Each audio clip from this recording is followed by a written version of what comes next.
The title of this session is Silence, Love, and Grace, recorded July 26, 1966. I believe that most of us in this room, although every one of us has been with metaphysics, has not heard much about the so-called silent teachings. And yet they are the most powerful, the most effective, and the very best of all teachings.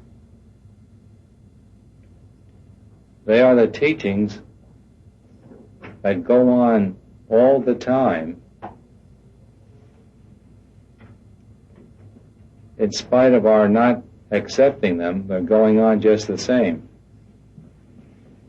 They are the teachings that are being projected by all the greatest of masters.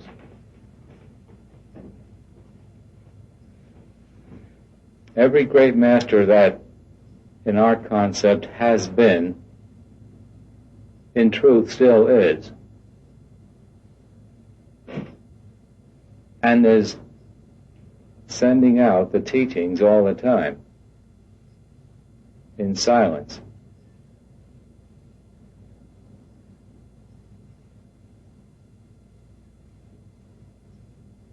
It's not easy to explain the method, but it's something like this. A master has the infinite power available to him, and he uses it. A master is able to contact every one of us 4 billion people on this planet at the same moment. If a master wanted to, he could even appear in a physical body to 4 billion people individually with 4 billion bodies and talk to each one and satisfy the need of that one. A master is one who has no limits. If he can create one body, he can create 4 billion.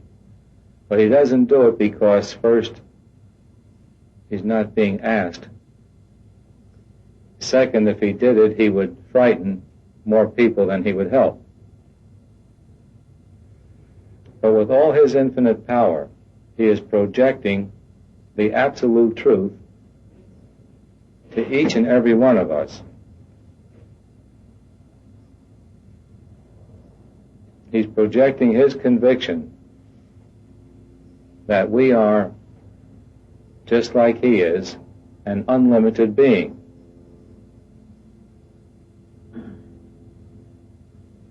And the only way to experience that limitlessness is in silence. If there's any sound, if there's any vision, if there's anything other than the single one,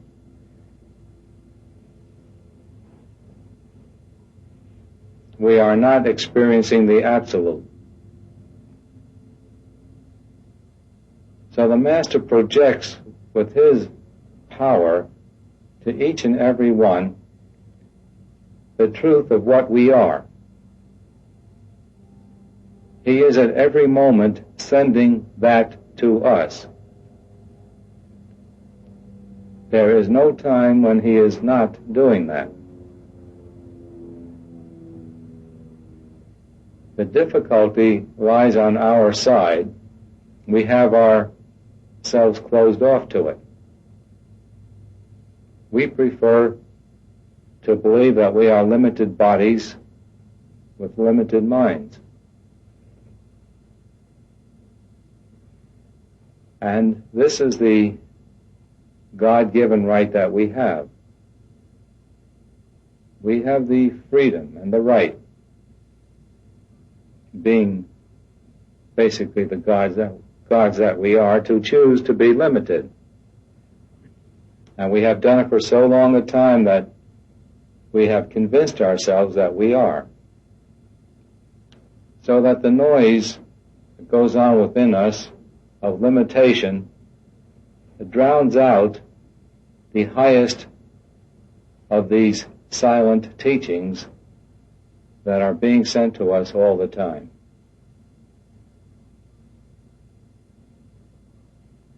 So the way to receive this greatest of all teachings is to get quiet.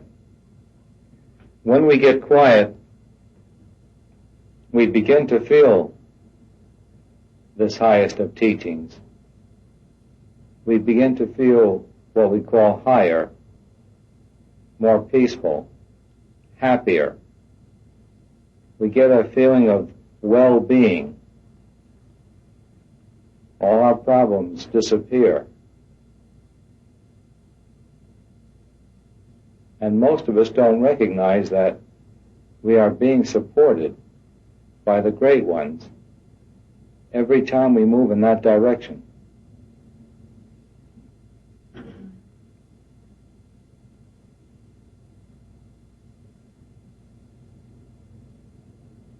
Once we experience an assist from a master, we should be convinced of what happened. Very often we get an assist and we think it's accidental or just something that happened.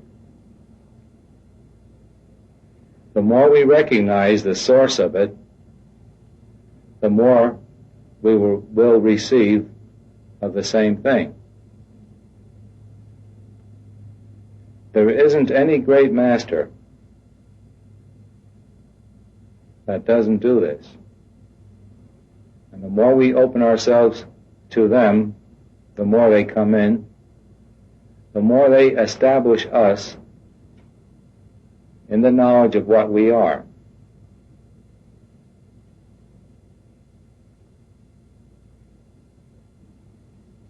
So, to sum it up, the greatest of all teachings is the silent teachings. And the way to them is to get quiet and receive it and recognize that you're receiving it.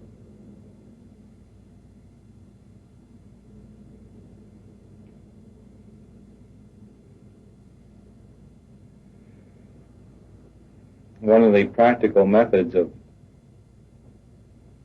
getting oneself to this place is the method of silence, of practicing quietude, of not talking, especially on your days off. Spend an entire day without talking or writing.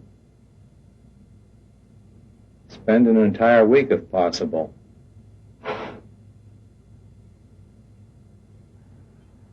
But we should try to keep as quiet as we possibly can. The only conversation we should engage in is only that which is necessary to maintain the body,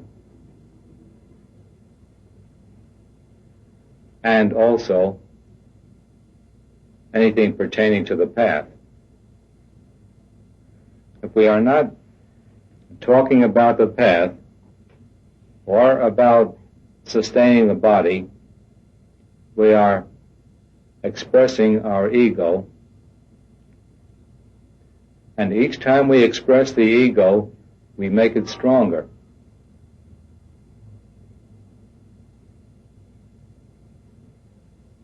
Keeping quiet does not strengthen the ego, and is therefore an excellent method of growth that will eventually lead any one of us to get to the place where we are able to receive the very highest of the teachings, the silent teachings.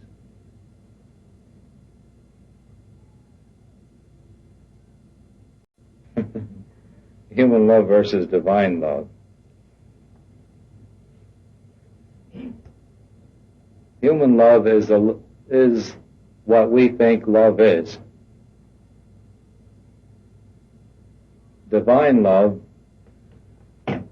is a constant, persistent acceptance of every being in the universe fully, wholly, totally, as the other being is, and loving them because they are the way they are.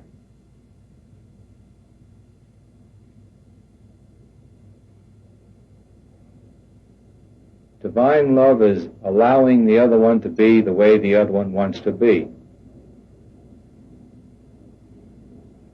Divine love is seeing everyone equally.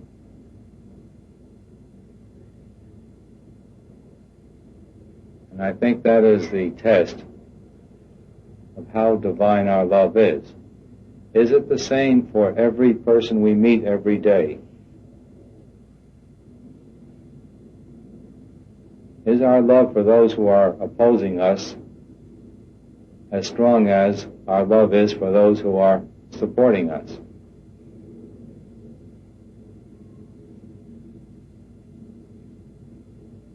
Divine love is unconditional and is for everyone alike.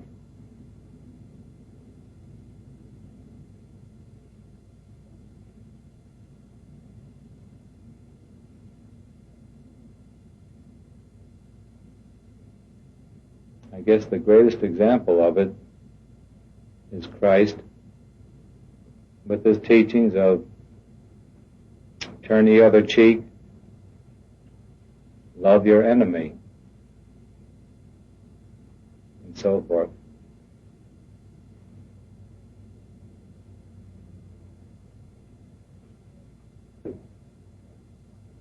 If we as a nation were to practice this, we could make every apparent enemy of ours completely impotent just by loving them.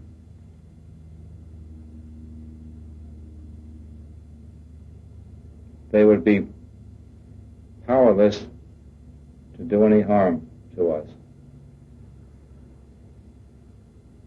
But we would have to do it as a nation.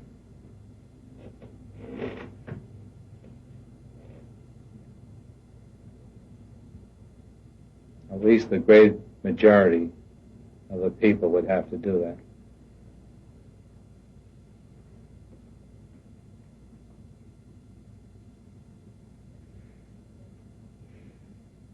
Love itself is something we can't turn on and turn off. Either we have it or we don't have it. And it's impossible to love one person and hate another. To the degree that we hate anyone, to that degree we love the others. Our love is no greater than our hatred is for any one person. What we call love is simply need for that person. If we say, I love this person but not the next, we feel that we need this person, and therefore we'll be nice to this person so we can get what we want. But that's not love.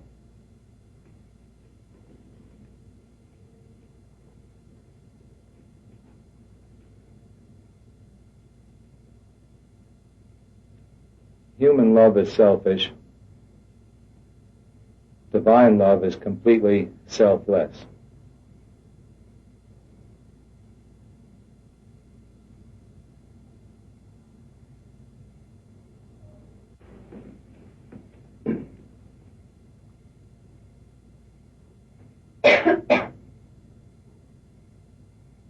The methods we use should be the ones that suit us best. The methods that we like, we are able to gain most from. Therefore, each one should follow that method which he likes best. All methods will eventually lead to the one method of self-investigation. Who am I? What am I?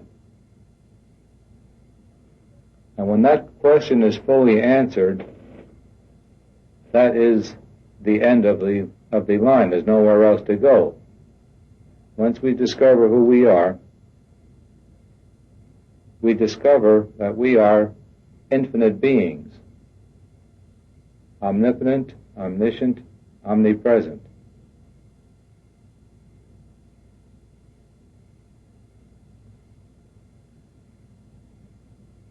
So the outer teacher pushes us toward the inner teacher, which is nothing but we revealing our real self to ourself.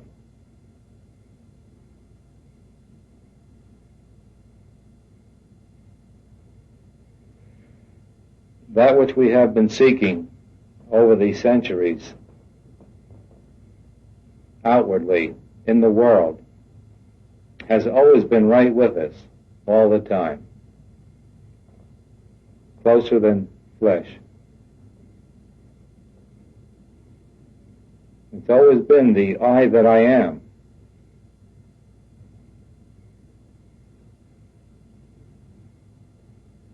We foolishly have been looking away from it. The moment we start turning our attention toward it, the moment we start looking inwardly, we begin to discover who and what we are. We should continue this until it's full, complete. And discovering who we are is the same as discovering that we are not the ego. We are not that limited being.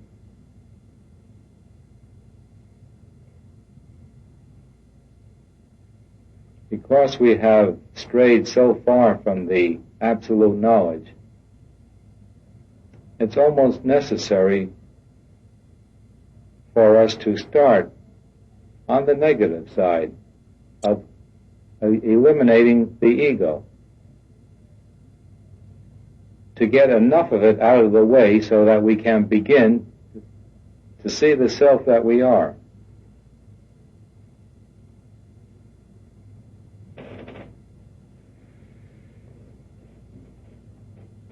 If we work on ego elimination, we should always balance that with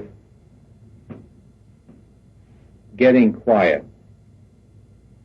worshiping the masters, dropping into the self, reading inspirational writings. If we work too long or too much on the ego, we get caught up with it, it becomes real to us, it becomes too real. And then instead of letting go of it, we begin to try to sustain it. So anytime we are working on any method of eliminating the ego, we should always balance it with a positive method of dropping into the self, into the quietness, into the feelings of bliss, so that we don't validate the ego too much.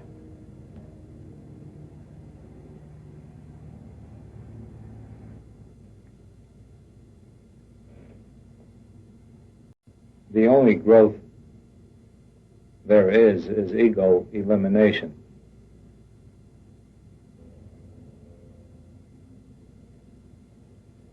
Die until the little self, and then the infinite self is there. The infinite self is always there. There's never a time when you are not a full master. That's perfection, that's eternal, that can never be changed. But your point of view, your identity with it, you can change, because being infinite, you have no limitations, and therefore you can assume limitation. But it's only an assumption. It's only an apparency. It's not real.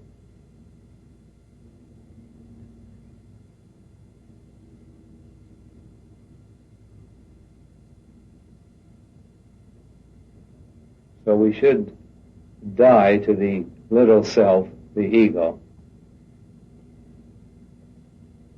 When we eliminate that, this infinite being that we are becomes self-obvious. It's there all the time, just covered over by concepts of limitation, which are only ego concepts. I say never forget God. Always keep in the background, if not the feeling of God, the question, who am I? Or always keep in the background, I am not the doer.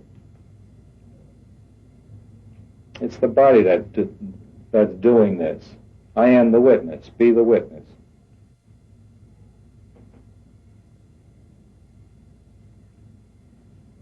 And in that way, growth goes on all the time, no matter what one is doing at work. There is always room to keep our mind on God, to keep our mind on the path, to keep our mind on a particular method.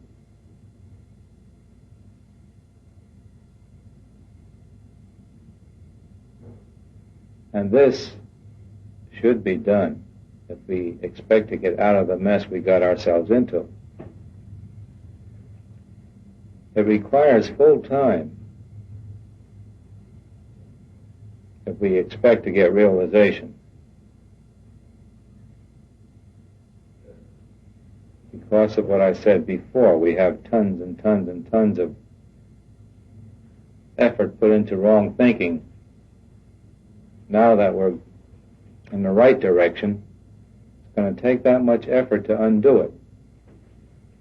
Except if we recognize that being infinite beings, we do have the willpower, and we could will instant realization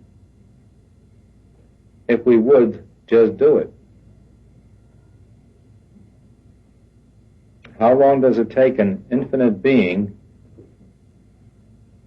to know that he is infinite? And each one of us, being infinite, could do it in an instant if we would but apply our full willpower. But our will is not that strong in that direction. Our will still says we are bodies, minds, and need this and need that and want this and want that. But that doesn't take away the fact that realization can be instantaneous the moment we do it.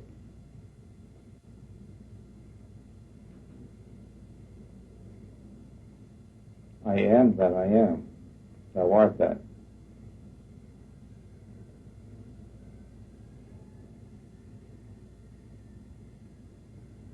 So the real grace is not external, but internal. The real grace is always there. You will never, ever stop trying to return to this unlimited joy with no sorrow, because that is the natural state of the self. And that is the grace, operating all the time. You're always being pushed toward seeking happiness, which is seeking the self. So the grace is operating every moment. But if we expect someone other than us to do it for us, it will never happen.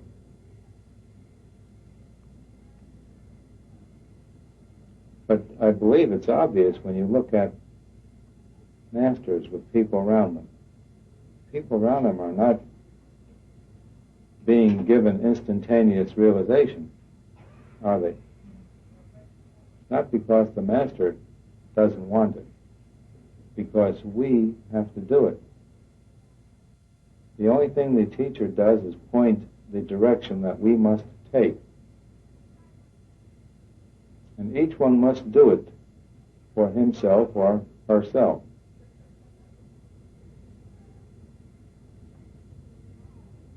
Now, in a sense, it's good to surrender to a master, to God. But what is surrender? Surrendering is saying, thy will, but not my will. Not my little ego will, but the overall divine will. And if you surrendered your ego, from that moment on, everything would be perfect. But most of us who think we are surrendering are doing it very conditionally, just a little bit at a time. And it must be complete to be effective. If it's just a little, that's all the benefit we receive, is just a little. So divine grace is always operating. It's the self of you wanting you to let go of the ego concepts of limitation. And it drives you toward the self in the direction of seeking happiness. Someday you'll see the only joy there is of the self expressing more or less, or shining forth more or less. We uncover it a bit more and we feel happier. So every time you're seeking happiness, that's grace in operation.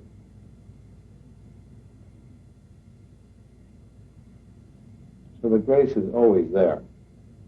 But no one will do it for you but you, because you are that.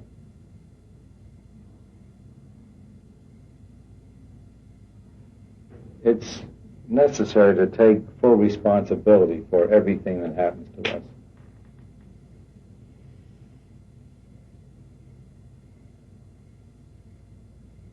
If we want realization. God himself cannot give us realization. If he could, we would all have it. And the reason why he can't is because we are that God that we are seeking. It's nothing external to us, because God is right within us, closer than flesh.